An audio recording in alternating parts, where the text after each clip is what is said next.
भाई अब तक आपने चैनल को सब्सक्राइब नहीं किया है तो चैनल को सब्सक्राइब कर लीजिए। यहाँ पर वर्कशीट तो सॉल्व हो ही रही हैं सभी क्लास के सभी सब्जेक्ट की। इसके बाद मैं मिड टर्म की तैयारी और NMMS MVVP की तैयारी भी कराने वाला हूँ। तो चैनल को सब्सक्राइब करेंगे तो उनकी इन्फॉर्मेशन भी आपको मिल जाएगी।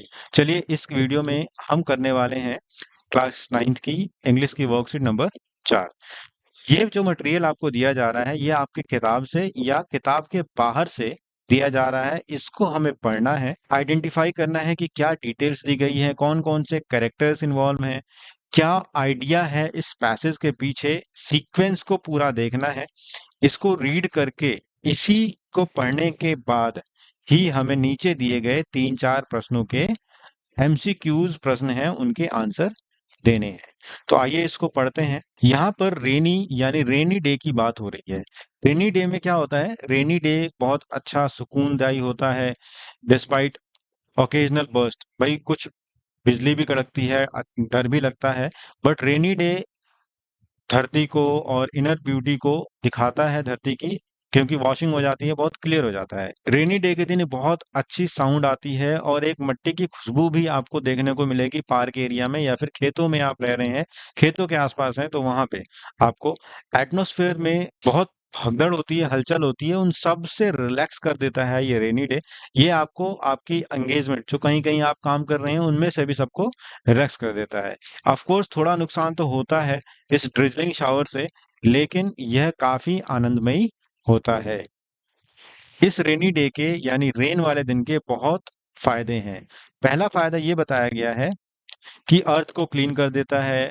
हमारे आसपास का जो वातावरण है, लीव्स हैं, पत्तियां हैं, वो पहले डस्ट से भरी होती थी, उनको सांस लेने में भी दिक्कत होती थी, लेकिन बारिश के बाद हर पत्ती नया तरीके से चमकती है। ऐसा लगता है जैसे ग्रीन ग्रीन अभी निकल के आई है। रेनी डे बेनिफिशियल होता है पौधों के लिए, एग्रीकल्चर एक्टिविटीज जो होने वाली हैं उनके लिए, डोमेस्टिकेटेड एनिमल्स जो होते हैं जो फॉरेस्ट में रहते हैं और जो नेचुरल वाटर में रह रहे हैं उन सबको साफ सुथरा पानी मिल जाता है इस रेनी डे के कारण से। रेनी डे के कारण से पॉन्ड्स और लेक में फ्रेश वाटर पहुंच जाता है और ये एक तरह से ब्लेसिंग्स होती हैं थर्स्टी एनिमल्स के लिए, क्योंकि वो बाहर स्ट्रे एनिमल्स जो हैं वो पानी नहीं पी पाते। सबसे इंपॉर्टेंट एडवांटेज है सिटीज में कि यह एयर को क्लीन कर देता है। स्काई बहुत क्लियर और साफ सुथरी दिखाई देती है।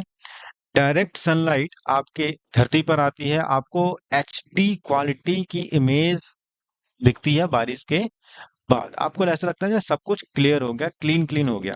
अगर इनको कंक्लूड किया जाए तो यह आपको एक रिलैक्सेशन, क्रिएटिविटी और फुलफिलमेंट की ओर लेकर जाती है। अगर आप एक राइटर हैं तो आप एक अच्छी बुक पढ़ें और एक लिख सकते हैं। आपका एडवेंचर करने का समय भी इसे ही आप सबसे अच्छा मान सकते हैं। मूवीज भी देखते हैं, कई सारी नेरी डे में एक्टिविटीज, और आप डायरी लिखकर भी इसे एंजॉय कर सकते हैं। तो ये रेनी डे के बारे में ये पैसेज आपको काफी कुछ बता रहा है। अब करते हैं इसके सवाल। 3 सवाल हैं। Why does a rainy day usually feel like a calm and peaceful day? Rainy day usually calm और पीसफुल डे क्यों महसूस कराता है? Because rain is essential for forest? बिल्कुल नहीं। Because rain reveals the inner beauty of earth? भाई inner beauty को यह बाहर लेके आता है, इसलिए हमें यह काफी काम और पीसफुल लगता है। How is rainy day beneficial for non domesticated animals? अगर आपने इस चैनल को अभी तक सब्सक्राइब नहीं किया है तो इसे सब्सक्राइब कर लीजिए।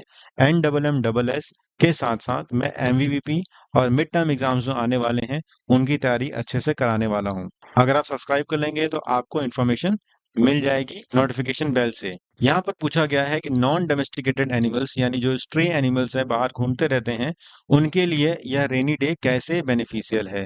तो उनके बैठने की जगह क्लीन हो जाती है, इससे उनका मतलब नहीं है। डे रिलैक्स करते हैं, ऐसा भी नहीं है। अपॉर्चुनिटी मिलती है उनको क्रिएट करने की, कुछ ऐसा भी नहीं है। इसका आंसर बी है, बाय प्रोवाइडिंग फ्रेश वाटर। यह फ्रेश वाटर पानी मिल जाता है उनको नेचुरल रिसोर्सेज जैसे लेक या झील से, ताकि वह अपनी प्यास बुझा सकते हैं। इस पैसेज के अनुसार सबसे बड़ा फायदा क्या होता है सिटीज में रेनी डे के समय? मैंने आपको बताया था यहाँ पर कि रेनी डे के समय सबसे बड़ा फायदा ये है कि जो डस्ट होती है एयर के अंदर वो सारी की सारी सेटल हो जाती है और हमें चीजें एचडी क्वालिटी यानी बहुत अच्छी पिक्चर में दिखती हैं। हमारे जो पॉल्यूशन की चीजें होती हैं वो सारी सेटल डाउन हो जाती है। Air cleans the air by bringing down all the dust and impurities. तो इसका आंसर सी हो जाएगा। सभी लोग वर्कशीट को ध्यान से करें और जगह पे भागा भागी से कराई जा रही है और गलत भी बताया जा रहा है। मैं पहले बहुत अच्छे से समझ के तब सवालों को कराता हूँ। चैनल को सब्सक्राइब करें और अपने दोस्तों में शेयर करें। Thank you.